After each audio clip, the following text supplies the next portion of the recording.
Welcome to the first episode of A Pint of Scotch, where the whiskey is aged, the beer is fresh, and the ideas are cutting edge. In each episode, three spirit aficionados who also happen to be industry leaders share their thoughts, ideas, and sometimes fuel induced rants on leadership, empathy, people, technology, and culture. I'm Gautam Palappa, and I have over 20 years of experience leading and transforming companies in various industry verticals. I'm also the author of the award winning book, Leading with Empathy, and I'm very passionate about using technology to improve human quality of life, empathic leadership, building a positive culture, and Scotch. My fellow partners in crime are two esteemed leaders and my good friends, Brian and JT. Brian, why don't you introduce yourself and then hand it over to JT? Thanks, Gotham. Hi everyone. My name is Brian Ross. I've been in technology for over 20 years. I have co-founded my own company. I have worked as a consultant. I've run departments all the way through. I've been interested in building platforms, making IT easier to use, and letting people get business value from it through technology, through organization, and through culture change. JT? Yeah. JT Perry, like my two friends here, I have over 20 years of experience. Mine's technology and then leadership, largely in the insurance and healthcare industries. Spend my free time playing around here on a farm and heavily involved in robotic STEM education for kids like that. So, hey, thank you both for letting me be a part of our little adventure here. Awesome. One thing that I have to call out of the gate is we're extremely old and we have over 60 years of collective experience together. So this is going to be a fun one. Uh, so I'm going to start off with something because off late we've been hearing a lot of buzz around mandates from organizational leaders for the workforce to return back to the office. And some of the reasons that are given is it's hard to build a sustainable culture with 100% remote workforce, or people are inherently tribal by nature. So there are several studies that are quoted, sometimes very interestingly cherry picked, which say that working together in close proximity of each other increases productivity. And then finally, you have the politics version, right? At least for the largest companies, many tax breaks and other incentives are involved in locating large office complexes, especially near downtown. And those municipalities, they want those economic activity coming back with the thousands of people. So those are the three major reasons. And so what that triggered a thought in our minds, and we were brainstorming what topic to tackle, and we agreed on discussing the difference here is I want to stress upon the difference between being productive and being busy because I think people they confuse one with other or they feel much more fulfilled if they're being busy rather than being productive. So JT and Brian, we're all experienced leaders who've led multiple teams reporting to us. So let's dive into this interesting topic by starting with quantity over quality. And so Brian, why don't you kick us off with this argument? So I've been really interested in productivity from an early age. An old boss of mine, in fact, now he's a productivity coach, got me interested in this, and I think that it's really tempting, right, from a dopamine perspective, to tick things off a list, but also that same productivity can lead us to avoid the things that perhaps we should be doing instead. And I've seen this all the way through my career, including myself. I know what I'm like now and again. There are days where I just want to feel like I'm making progress, but the importance sometimes of taking a step back, looking at the list and working out what is the one thing on this list that's going to make the biggest impact. And I think tackling that first and doing that perhaps in the morning during your high energy, that's how you're going to really make progress. Otherwise, it's just you could feel the entire day full of busy work, right? You're, as you said, you're very busy, but you're not getting any progress forwards. Yeah, so I remember in the initial days, especially of the pandemic, right, when everything went remote and we had like loads and loads of meetings. One of the things that people used to share was a screenshot of how busy they are, like they are triple and Yeah. quadruple booked, and so oh my God, they're so important and so they're so valuable.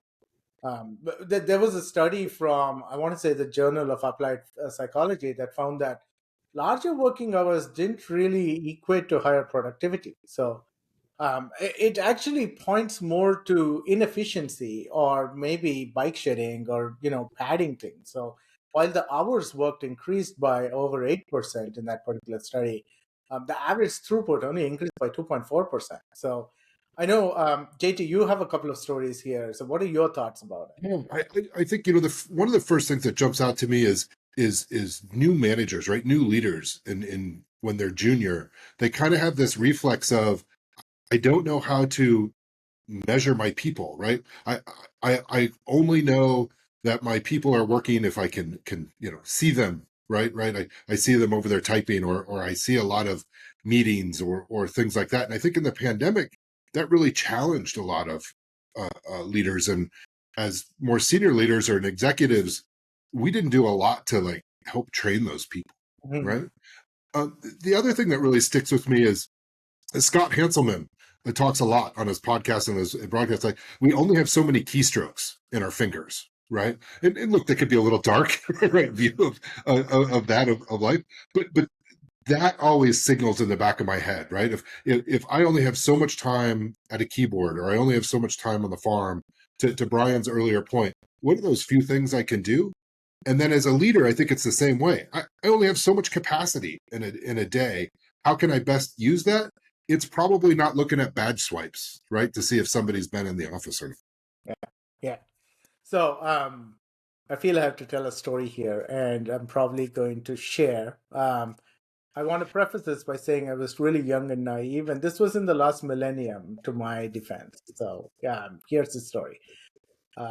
And I'm sure a lot of our audience can actually resonate with it. So, a long, long time ago, I was an individual contributor, and then I became a team lead. And at that point, I had the mindset, like you both are describing, that more hours equals more output. And so I killed myself for working over 60 to 80 hours per week. And I used to actually get excited when filling my timesheets, when that number used to be over 40 hours per week. Even though I was salaried, I was not getting any overtime, but it used to be like a challenge for me. And I used to challenge myself to break that record and or maintain it every week. And so I used to work late into the night, and that used to be a sign of pride. Like I'm the only one walking through the halls, other than the maintenance staff or anyone. And so I had no sense of work-life balance. What I did not realize at that point is my productivity did not increase. All I was doing was spending more time in the office and working super inefficiently. I was browsing a lot. I was probably researching a lot of stuff, going down rabbit holes that I didn't have to go down, all because my metric and the thing that I was driving was more hours equals more output.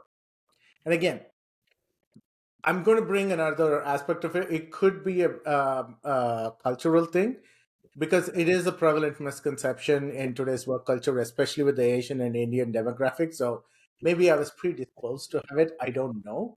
But simply logging more hours does not guarantee that meaningful or quality work is being accomplished. So the mantra, busy is better, it leads to these reactive behaviors like constant email checking or impromptu meetings or firefighting modes. And that gives the illusion of productivity, but in many cases, it's just distractions that detract from meaningful, goal oriented tasks.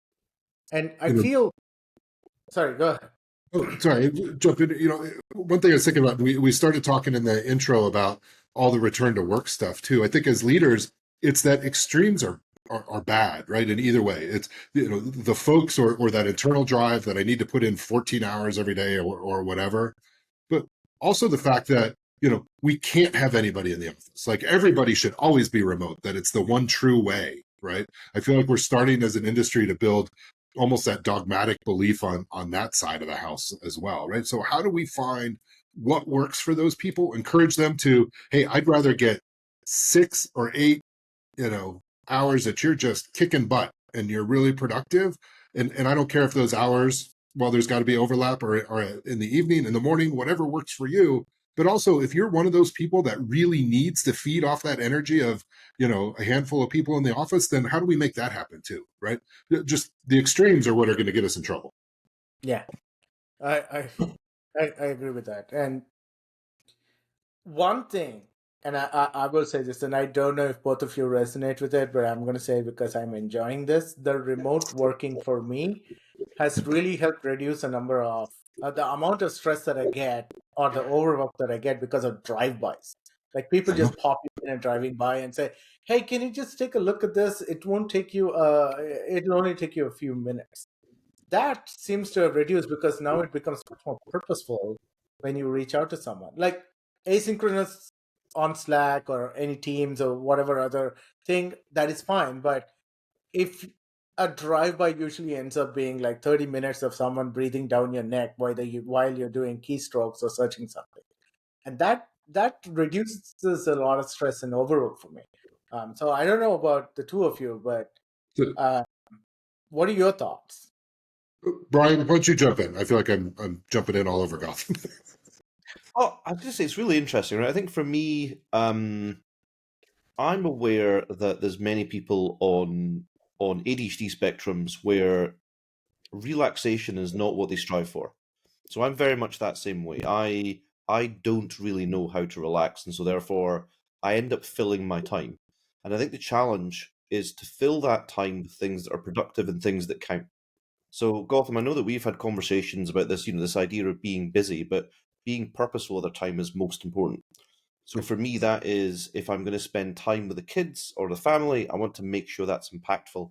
Like JT, and all old men, I think of a certain age, we start, going back to our roots and have land. So I enjoy nothing more now than going out and spending time in the garden, just trying to unwind. But again, purposely not doing work, if you like. But also, meanwhile, I have some of my best ideas out there. And I think in terms of leaders, I think the key is first of all to understand ourselves and what drives us, and secondly, then to support those around us. And remembering, of course, that they're not going to be the same as us. If we've built our team properly, you're going to have an entire spectrum of people with different backgrounds. I personally have missed the personal connection that I get in the office, like that buzz in the office, which is bizarre because back when we were in the office, I was the biggest fan of remote working. But always, it's the mix, right? It's about knowing when we're together, let's make sure we use that time really productively. Back in the COVID years, I enjoyed nothing more than getting the whole team back in the office when we had, the drop-in days after COVID. But I would go around and give people a row for working because they were on conference calls. I was like, no, no. While we're here, we're spending time together. You're not going to do conference calls. You can do that at home. So I think it's just about being really intentional and as a leader, understanding that, as you said, output is different from time spent. Everyone's going to have that curve of productivity. Use it when it's there, and let people dial back when it's not. And Yeah, it's for me, I think it's back to the extremes, and you kind of talked about it a little bit, Brian. It's the mix. I I have no desire to go do the quote stereotypical 40 or 50-hour work week, commute into an office, turn around and come back 5 days a week. That's crazy for me. I very much enjoy the remote work, again, like you, because I can go do the land, the kids, the robotics, all of that stuff. But by the same token, right, day job, we get the ability to travel and things like that. If I didn't have that piece where we didn't show up in various places around the country, or frankly, this year around the world, to do work, to be very productive, but to also have that bonding time, right? So in my own head, like I'll admit, I don't know what this magic answer is of, should we be in the office? Should we be at home? The answer is probably both, but I also don't have to justify corporate real estate. Like I don't, I, I admit, I think people who sit here and claim that it's an easy answer, and again, back to my extremes are horrible, right? Right, that it's all one way or all the other is wrong. It'll be really interesting as much as we all innovate technology and buzzwords and AI and ML. I'm really curious to see how we innovate on that leadership and that work style perspective. yeah, Like I yeah, used to detest corporate travel with a passion in my last role. So when I was in leadership, the day job kept running and travel was time away from the keyboard, which meant there'd be a backlog of work for me. So it added to more stress.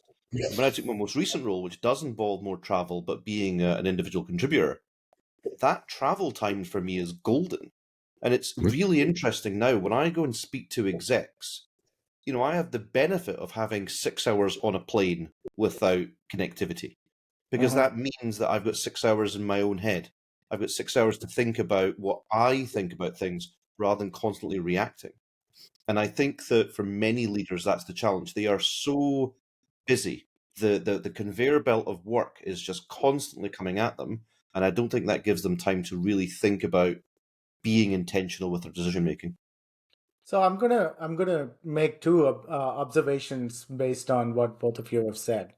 The first thing is, I think we as humans have started to appreciate the value of human connection, especially having been sequestered for long periods of time. The second thing is, we are not, at least for some of us, we're not looking at travel as a chore anymore or as something that has to be done, but it is a promise and a conduit to have a fulfilling human conversation at the end of it, rather than going in and having meetings after meetings. I think we've shifted our perspective slightly, and we're looking at it as having really constructive, purposeful conversations with humans who could be like minded. And that excitement is probably reducing the amount of stress that we have. Because Yeah. all, the reality and all signs point to the fact that travel is actually much more stressful today than it was before. Like, it's crazy. But we are enjoying it more because we've been in much more crazier times, and we've been under the pressure cooker of a lot of isolation, that now we actually look forward to it. There are so many things that we can take out of it, but I actually want to move on to something else, Yeah. which is the Pareto principle, right?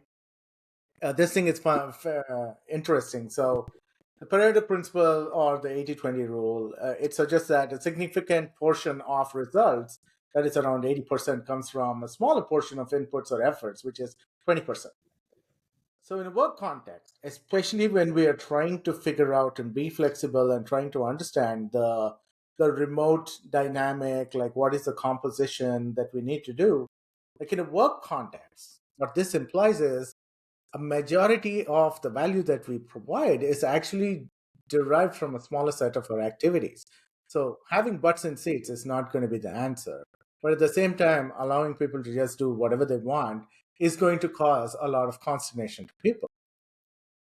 How do we balance it? Like, how do we recognize and focus on things that are actually valuable, the high value activity, or the 20%, so that we can get up to 80% off the input? So, rather than being busy, how can we improve our productivity? What are your thoughts? Yeah. My first thought is we all have to start talking about it, right? I feel like with a lot, especially from a leadership perspective, but also when just talking to individual contributors and things like that, I think they would have a hard time admitting that only 20% of their work, right, delivers 80% of the value. And how do you make that safe, right? And all of those kind of conversations. At the same time, a lot of the top leaders, right, CEOs and all of that, grew up in this world that it was, I want to see everybody, right, coat and tie. It's a very male oriented gender. I don't mean to be that specific, but right in the office, all of that kind of thing. They still seem to long for that because that's the only thing they know, and so they're looking to measure 100%, right? Mm-hmm. So. In honesty, I don't think any of us know the answer other than I think it would be really rude for me to assume that I knew if I back in my CIO job that I knew that this person on my team doing this job over here that I knew what the right 20% was. I have no idea. So I think it's really concentrating on here's the outcome, here's the goal we need to reach as as a company, as a department, as a division, however you want to break that, but break that all down and make sure that person knows how they can drive the needle towards whatever that goal is. And then you've got to trust. You have to trust. And if you don't, I would argue you have the wrong person working there anyway. But if you're not comfortable trusting that and then measure to that output, now you still have to hold people accountable, right? To moving to whatever that metric is, but be smart about the metric and have an open conversation, I think is the only thing I can think of at this point. Brian? So, before Brian, Yeah. sorry to interject, but for the audience, what I do want to say is run this personal exercise. Like, actually take account and make a list of all the activities that you do in a day, and then try to bucket them on whether they're actually adding value or they are just being busy work. Once you make a laundry list or like a comprehensive list of all the things that you do in an average day, and then identify the high value activities, it is going to be very close to 20%, and that realization will actually help you to figure out how to be much more productive. So that's an exercise that I would encourage you all to do. But Brian, back to you. So I think it's interesting, right? I'm a huge believer in this, especially with a little bit of procrastination as well. That it helps. It's helpful to think about. I don't need to put 100% the effort in. Even if I just start with 20, it'll get me on the road, right? And that's for me personally. I've got a bunch of things on my to-do list that I don't want to do, and 9 times out of 10, it's because they require effort on my half. And I think that, again, from my own experience being exec, that's the struggle. I think if you are taking time to really think about what your high impact activities are going to be, that can be quite a stressful process in itself because you're Mhm. questioning what you're doing. Whereas chasing everybody up or organizing workflow, that's generally quite easy to do. It's very time consuming, but it's very easy. And again, this comes back to this idea that I think we need to be challenging ourselves first before we're able to lead effectively. My view is that any good manager should be able to do two things.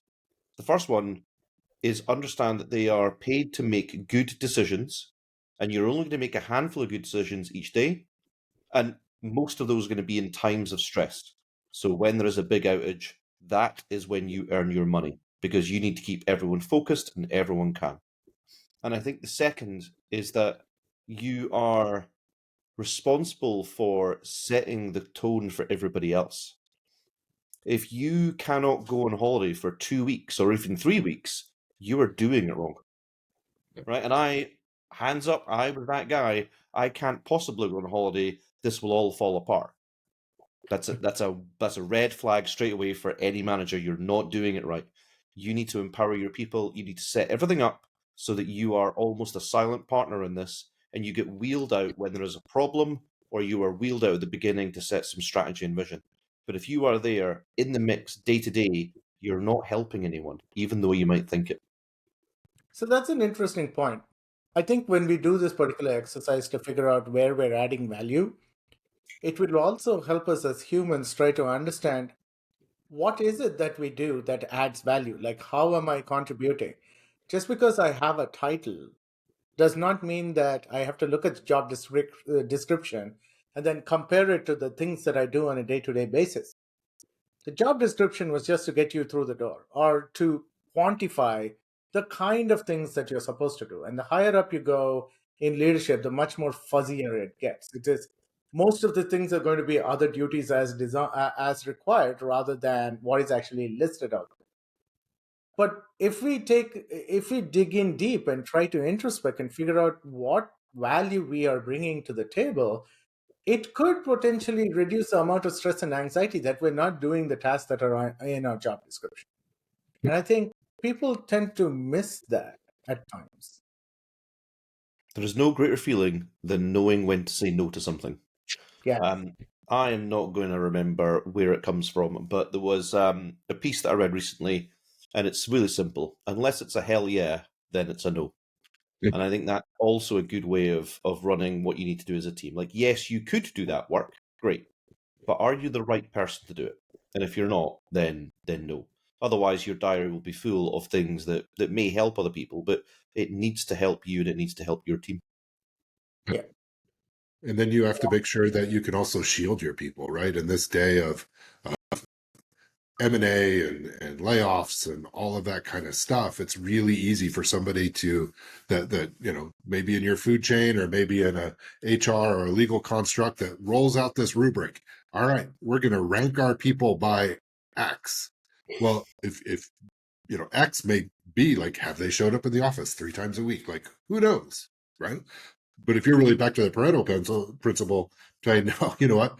I want that 20% is so crucial to us moving that needle, right? Getting the 80% of value out of them, then you got to be willing to stand up for them too. Because as soon as you don't, your whole organization's going to feel like, hey, this person, they've been saying those right words, but when it really came to matter, it didn't save my job. And that, that's a big deal in this environment. Yeah, yeah. That is a great point. And so with that, let's wrap up this engaging episode of Pint of Scotch. So let's summarize what we've discussed today. Being busy should not be a badge of honor. We all agree that. We should not confuse motion with progress, which a lot of us do even today. We all should reflect upon whether we're being productive or whether we're procrastinating with busy work.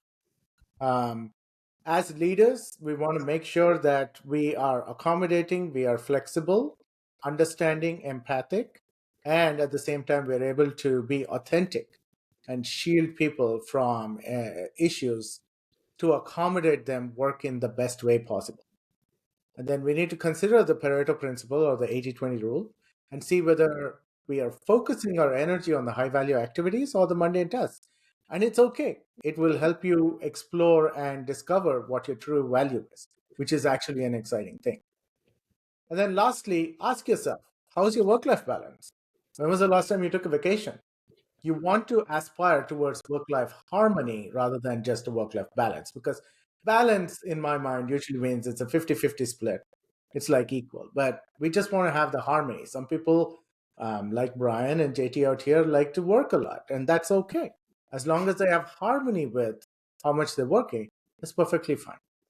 So thank you both, JT and Brian. It's been an interesting thing. Audience, please share your comments, thoughts, personal stories with us on social media or in the comment section. And remember, whether it's technology, leadership, or even the beverage that you're currently on or will be imbibing pretty soon, it's the depth and flavor of the journey that counts. So keep questioning, keep leading with empathy, and always make time to savor the wisdom, one sip at a time. Until next time, raise your glasses high and cheers to the stories to be told. Thank you. Okay. I stopped the recording, I think. Is it leave studio? Like, how? No. Okay.